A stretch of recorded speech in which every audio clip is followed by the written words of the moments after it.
Grabe, ang init.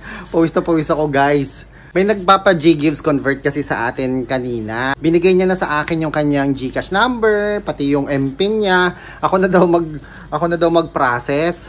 Sabi kong ganyan, sigurado ka? Kasi suki naman na po yun mga kaibigan. Nakailang beses na group chat kasi namin yun. Tapos sabi ko sa kanya, wala akong real time ngayon na conversion waiting tayo ha. Sabi kong ganyan. Okay lang, sabi niya, willing to wait. Kasi meron na naman daw siyang offer mula sa G-Gives.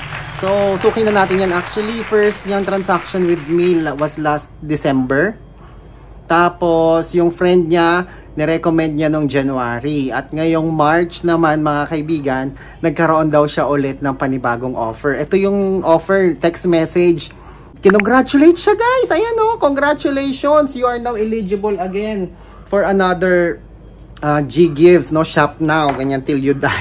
Shop till you die. Ako na daw mag-process, binigay niya sa akin yung GCash number niya, yung MPIN niya. So, sobrang tiwala siya to the highest level. Kasi syempre, na-experience na nga niya sa akin noong December, noong January, at ngayon, meron na naman offer. So, sige-sige po siya sa pagtiwala sa akin. At hindi ko naman siya binibigo pagdating dyan sa pagtitiwala. Kahit kayo din po mga kaibigan Pero, I suggest, disclaimer, your MPIN, your GCash number, lalo na yung MPIN ninyo and your OTP should not be distributed and shared to your friends, to your relatives. Huwag nyo pong isi-share basta-basta yon.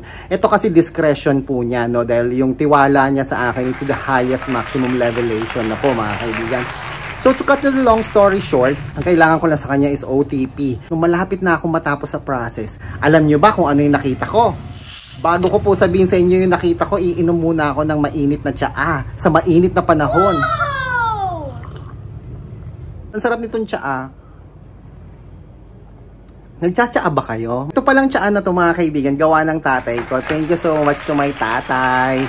Yan, alam nyo ba yung paghigop ng warm water or lalo na kung mainit na tsaa, yung may herbs po, yung inyong iniinom na hot water or warm water, good daw po yan sa digestion. Sabi yan ng mga batikang doktor, si Doc Willie Ong, diba? Sinasabi din niya yung warm water. Tapos nilagyan mo pa siya ng herbs na mint po ito mga kaibigan. Yung warm water mo may herbs, may mint, tapos iinumin mo siya, higup-higupin mo. Guys, ang ganda talaga sa sikmura. Ang ganda sa panunaw niya. Alam mo, parang gumiginhawa yung pakiramdam mo and at the same time, feeling mo ang healthy mo. Tapos, nadidetox ka pa. Yung mga masasamang nararamdaman mo, yung sama ng loob mo, para siyang nawawash away. Gusto mo ba yun? Gusto ko yun. So, yun na nga po mga kaibigan. Yan nga po. So, masarap ang tsaa at thank you to my tatay na nagbigay ng tsaa. At kung gusto nyo ng tsaa, yan yung mint tea, mag-comment down below kayo ng mint tea para mabigyan kayo ng tsaa. Alam niyo ba kung ano yung nakita ko? Nung malapit na kaming matapos sa kanyang G-Gives, naku mga kaibigan, wala pala siyang G-Gives eligibility. Akala ko dahil 18,000 yung ipaprocess kong G-Gives conversion niya. Sabi kong ganyan, ay sorry, 18,000 pala, 12,000 pala yung pinagagawa mo, no? Sabi ko sa kanya, o ditinry ko ulit sa 11,000, sa 12,000. Guys, wala pa rin talaga. Ang nakita ko sa kanyang, nung sa processing na, wala siyang eligibility. Guys, nakita ko wala talaga siyang available limit. Hindi pala porket nag-text na sa'yo, yung G-Gives na congratulations, may eligible ka sa G-Gives Emerald na yan. Hindi pala totoo. Naranasan nyo na ba yan? Kinongratulate kayo sa isang bagay na wala naman pala. It's a prank, diba?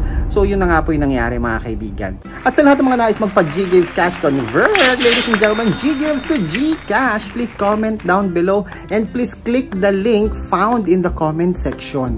Meron po akong link dyan. I-click nyo po yan para hindi kayo mapahamak. Wag na wag po kayo magsa-search sa Facebook. Wag nyo isa-search dyan yung Chico Arellano Chico. Wag kayo magsa-search dyan. Ang gagawin nyo lang po, ladies and gentlemen, i-click nyo lang po yung link na nakapin sa comment section sa baba. Ako po si Chico. Enjoy the rest of the day and God bless po.